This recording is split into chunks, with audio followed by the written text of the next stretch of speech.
ধরুন আপনি এমন এক সিচুয়েশনে পড়লেন যেখানে পুরো পৃথিবীতে আপনি এবং আপনার কিছু ক্লাসমেট ছাড়া আর কেউ বেঁচে নেই, আর সবাইকে বাঁচতে হলে শুধুমাত্র একটি বাংকারের মধ্যে পুরো একটি বছর কাটিয়ে দিতে হবে, তাও আবার বাইরের পৃথিবীর সাথে সমস্ত যোগাযোগ বিচ্ছিন্ন করে। আপনি কি সেখানে বাঁচতে পারবেন? আমাদের আজকের গল্প ঠিক এমনই একটি রুদ্ধশ্বাসকর মুভি, আফটার দ্য ডার্ক। মুভির শুরুতে জেমস নামের একটি ছেলেকে দেখতে পাই, যে সকালে দেরিতে ওঠার কারণে তার কলেজে যাওয়ার জন্য অনেক লেট হয়ে গিয়েছিল। এর জন্য সে তাড়াতাড়ি করে রেডি হয়ে কলেজের দিকে দৌড়তে শুরু করে। এদিকে তার টিচার ক্লাসের দরজা বন্ধ করতে গেলে জেমস এসে দরজাটা আটকে দেয়, আর এভাবে সে ক্লাসের ভেতরে ঢুকে পড়ে। এরপর ডেভিড ক্লাসের সবাইকে বলে, আজকে আমি তোমাদের সবার একটি পরীক্ষা নেব।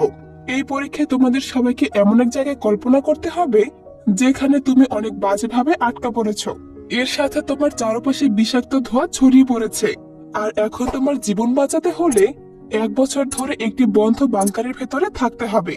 ডেভিডের কথা মতো ক্লাসের সবাই কল্পনা শুরু করে। তারা তাদের সামনে একটি বাংকার দেখতে পায় যেখানে তাদের থাকার কথা। ভেতরে আসতেই দেখা যায় আগে থেকে অনেক সুন্দরভাবে সাজানো ছিল। এখানে থাকার জন্য সব ধরনের সুযোগ সুবিধাই রয়েছে। এর সাথে তাদের 1 বছরের সার্ভাইভ করার জন্য পর্যাপ্ত পরিমাণে অক্সিজেন সিলিন্ডারও ছিল। ডেভিড বলে, এরকম পরীক্ষা নেওয়ার কারণ হলো যদি কখনো তোমরা এরকম বিপদে পড়ো তাহলে কিভাবে নিজেকে বাঁচাতে হবে সেই কৌশলগুলো তোমরা জেনে যাবে। এ সময় ক্লাসে একটি মেয়ে ছিল। সে বলে, আমি এরকম পরীক্ষা দিতে চাই না। এ কথা বলে সে সেখান থেকে চলে যেতে শুরু করে। তখন ডেভিড বলে, তুমি যদি পরীক্ষা না দাও তাহলে আমি আগামী ফাইনাল পরীক্ষাতে জেমসকে ফেল করিয়ে দেব। ডেভিডের মুখে একথা শোনার পর সে আবার তার নিজের জায়গায় গিয়ে বসে পড়ে, কারণ জেমস ছিল তার বয়ফ্রেন্ড, আর সে চায় না জেমস পরীক্ষায় ফেল করুক। এরপর ডেভিড বক্সের ভেতর থেকে ক্লাসের সবাইকে একটা করে কার্ড দেয়। যখন জেমসকে কার্ড দেওয়ার পালা আসে তখন হঠাৎ করে ডেভিড জোরে জোরে কাশতে শুরু করে। ডেভিডের এমন আচরণ দেখে ক্লাসের সবাই অনেক ভয় পেয়ে যায়, তবে একটু পরে আবার সবকিছু নর্মাল হয়ে যায়। সে ক্লাসের সবাইকে বলে, তোমাদের হাতে যে কার্ডটা দেওয়া হয়েছে তার ভেতরে তোমাদের জন্য একটি করে কাজের কথা লেখা আছে, আর এখন তোমাদের সিদ্ধান্ত নিতে হবে তোমাদের মাঝ থেকে কে কে এই বাংকারের ভেতরে যাবে। তবে মনে রেখো, ভেতরে শুধুমাত্র 10 জন মানুষের থাকার ব্যবস্থা আছে, কিন্তু তোমরা হচ্ছ 20 জন। এরপর সবাইকে তাদের কার্ডে লেখা কাজের কথা বলতে বলে, যেখানে দেখা যায় জেমস একজন কৃষক, অপরদিকে পেট্রা হচ্ছে একজন ইঞ্জিনিয়ার। এরপর আমরা দেখতে পাই ডেভিড সহ ক্লাসের সবাই কল্পনার জগতে চলে গেছে, যেখানে তারা যে যার কাজগুলোর কথা বলছিল। এরপর ভিতর থেকে একজন বলে, আমি হলাম কবি, আমার কাজ হলো কবিতা আবৃত্তি করা। তার মুখে একথা শোনা মাত্র ডেভিড তাকে শুট করে। সে বলে, এরকম একটা বিপদের দিনে আমাদের কবিতা বলার মানুষের প্রয়োজন নেই। এমন ব্যবহার দেখে পেট্রার অনেক খারাপ লাগে। এরপর তাদের সবার মাঝে ভোটিং চলছিল, যে সবচেয়ে বেশি ভোট পাবে তাকে বাংকারের ভেতরে থাকতে দেওয়া হবে। এরপর তাদের ভেতর থেকে 10 জনকে বাছাই করা হয়, আর বাকি 10 জনকে তাদের থেকে বের করে দেয়, কারণ তারা তেমন কোনো কাজে পারদর্শী ছিল না। বাছাই করা 10 জনকে নিয়ে ডেভিড এলাকার চারপাশ ঘুরে ঘুরে দেখছিল, কারণ আগামী 1 বছর ধরে সবাইকে এখানেই থাকতে হবে। এরপর আমরা দেখতে পাই পেট্রা জেমসের সাথে বসে গল্প করছিল।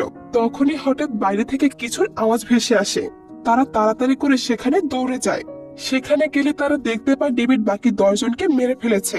এমন আচরণ দেখে সবাই অনেক ভয় পেয়ে যায়। পেট্রা জেমসকে বলে, আমার মনে হচ্ছে ডেভিডের আচরণ তেমন সুবিধার নয়, এজন্য তাকে আমাদের সাথে ভেতরে কোনোভাবেই নেওয়া যাবে না, হয়তো সে আমাদেরকেও মেরে ফেলতে পারে। তার কথা মতো ডেভিডকে বাইরে রেখে তারা সবাই চুরি করে বাংকারের ভেতরে ঢুকে পড়ে এবং ঘরের মেইন দরজা বন্ধ করে দেয়। এই দরজা শুধুমাত্র ভেতরে থাকা একটি বিশেষ কোটের মাধ্যমে খোলা সম্ভব। রাতের বেলা পেট্রা যখন দরজার কাছে আসে, গ্লাসের বাইরে সে ডেভিডকে দেখতে পায়। বাহিরের বিষাক্ত ধোয়ার কারণে তার শ্বাস নিতে অনেক কষ্ট হচ্ছিল। মরার আগে সে পেট্রাকে একটা লেটার দেখায়, যেখানে লেখা ছিল ভেতর থেকে বের হবার কোড শুধুমাত্র ডেভিড নিজেই জানতো। তখনই সেখানে বাকি সদস্যরাও চলে আসে।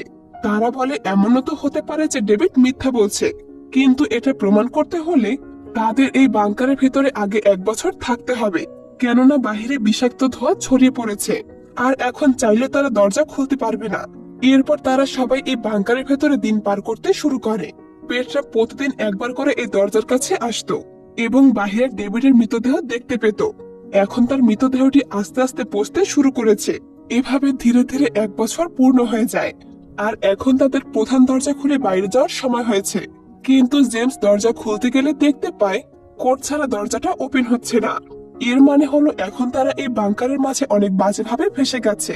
তারা সবাই ভয় আতঙ্কিত হয়ে ওঠে। সবাই তাদের সর্বোচ্চ দিয়ে চেষ্টা করছিল দরজাটা ভেঙে ফেলার, কিন্তু হাজার চেষ্টা করার পরেও কোনোভাবে দরজা ভেঙে ফেলা সম্ভব হয়নি। আর এদিকে বেঁচে থাকার মতো অক্সিজেন প্রায় শেষের দিকে। কোনো উপায় না পেয়ে তাদের সবাইকে এখানে মরতে হয়। এরপর কাহিনী চলে আসে আবারও ক্লাসরুমে, যেখানে ডেভিড তাদের বলতে থাকে সবসময় বুদ্ধি দিয়ে কাজ করতে হয়, হুট করে কোনো সিদ্ধান্ত নেওয়াই ঠিক না। যদি তোমরা তোমাদের বুদ্ধি খাটিয়ে কাজ করতে তাহলে সেখানে আজ সহজে বেঁচে থাকতে পারতে। এরপর শুরু হয় খেলার দ্বিতীয় পর্ব, যেখানে তাদের চারপাশে এবার ভলকানিক বিস্ফোরণের কারণে পৃথিবীর সবাই মারা গেছে। শুধু বেঁচে আছে জেমস এবং তার সাথীরা। আর আগের বারের মতো এবারও তাদের একটি বাংকারের মধ্যে 1 বছর ধরে সার্ভাইভ করতে হবে, কারণ বিস্ফোরণের কারণে বাইরে এখন অক্সিজেন নেই বললেই চলে। এখানে তাদের প্রধান কাজ হলো একে অপরের সাথে মিলিত হওয়া এবং পৃথিবীকে আবার নতুন করে সাজানো, কারণ পৃথিবীতে শুধুমাত্র তারা ছাড়া আর কেউ বেঁচে নেই। এরপর ডেভিড আবারও সবাইকে কাজের কার্ডগুলো বিতরণ করে এবং তাদের পেশাগুলোকে উপস্থাপন করতে বলে।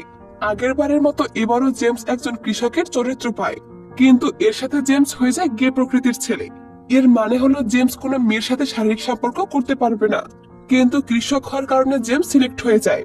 সবাই তাদের প্রফেশন জানানোর পর যারা সিলেক্ট হয়েছে সবাইকে আলাদা করা হয়, আর বাকিদেরকে ডেভিড আবারও আগের মতো শুট করে মেরে ফেলে।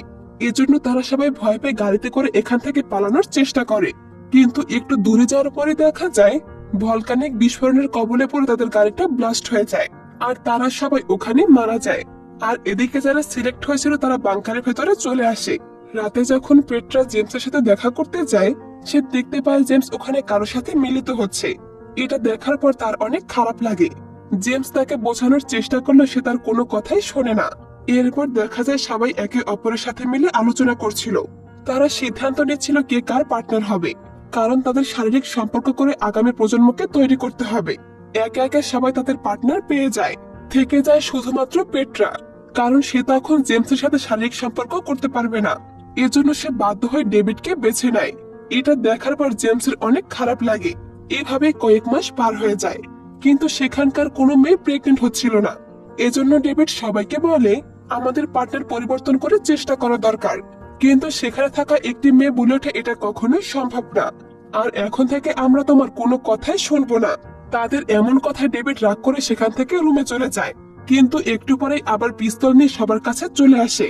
সে শুধুমাত্র ওই মেয়েটিকে বাদ দিয়ে বাকি সবাইকে বলে এখান থেকে যাওয়ার জন্য।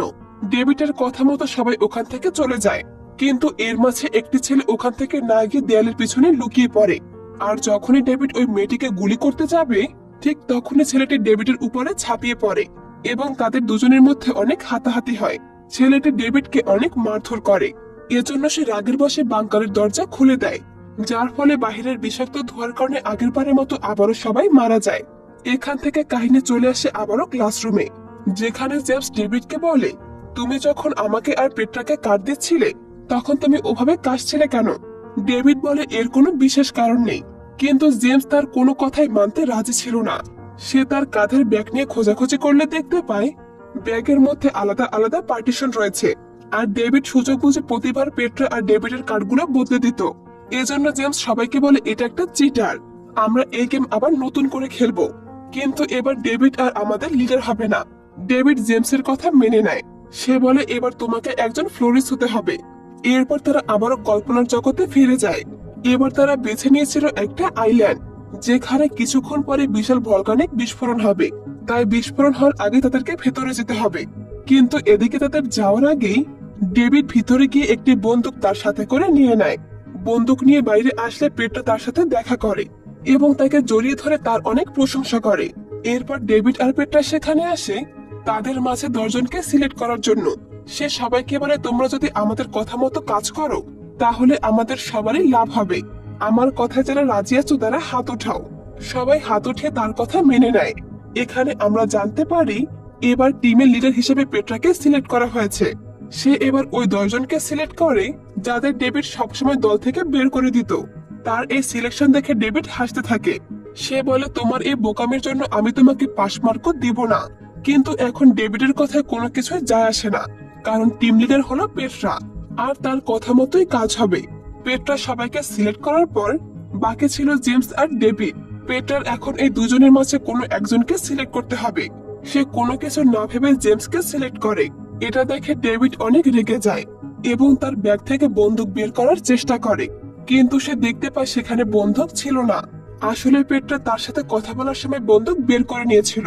বন্দুক পেয়ে ডেভিড জেমসকে মারার জন্য তার দিকে বন্দুক তাক করে, কিন্তু দেখা যায় বন্দুকের ভিতরে কোনো প্রকার বুলেটই ছিল না, কারণ পেট্রা বুলেটগুলো আগে থেকে বের করে ফেলেছিল।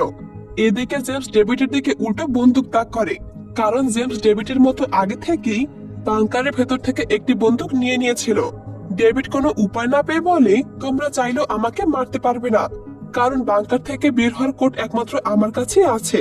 কিন্তু এর মাঝেই পেছন থেকে একটি মেয়ে বাংকার থেকে বের হওয়ার কোড বলে দেয়, কারণ দ্বিতীয় রাউন্ডে ডেভিড যখন রেগে গিয়ে বাংকার খোলার চেষ্টা করেছিল তখন কোড টাইপ করার সময় এই মেয়েটি দেখে নিয়েছিল। ডেভিড এটা দেখার পর অনেক শকড হয়ে যায় এবং রাগ দেখিয়ে সেখান থেকে চলে যায়। এরপর পেট্রা সবাইকে বলে, আমি আর বাকিরা মিলে বোট নিয়ে সেই আইল্যান্ডের দিকে যাব।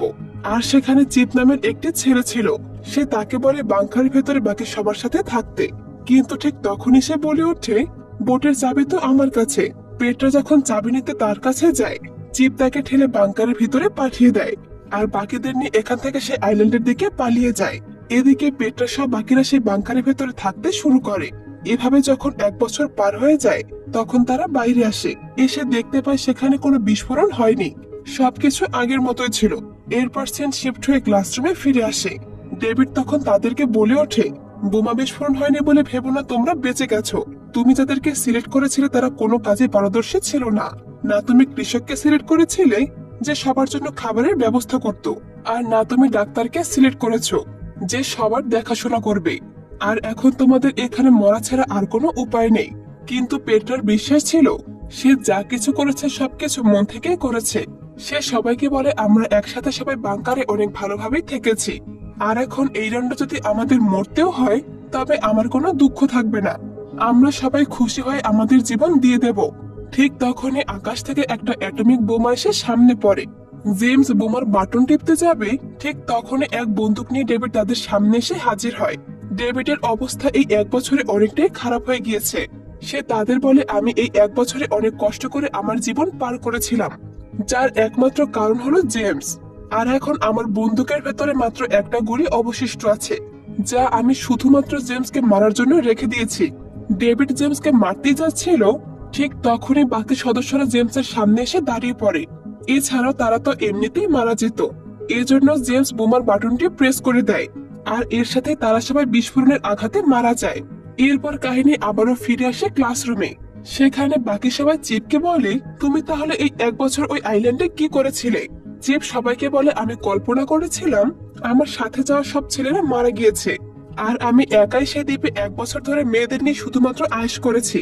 তার কথা শুনে সবাই হাসাহাসি করে। এরপর সবাই বই জমা দিয়ে ক্লাস থেকে বেরিয়ে যায়।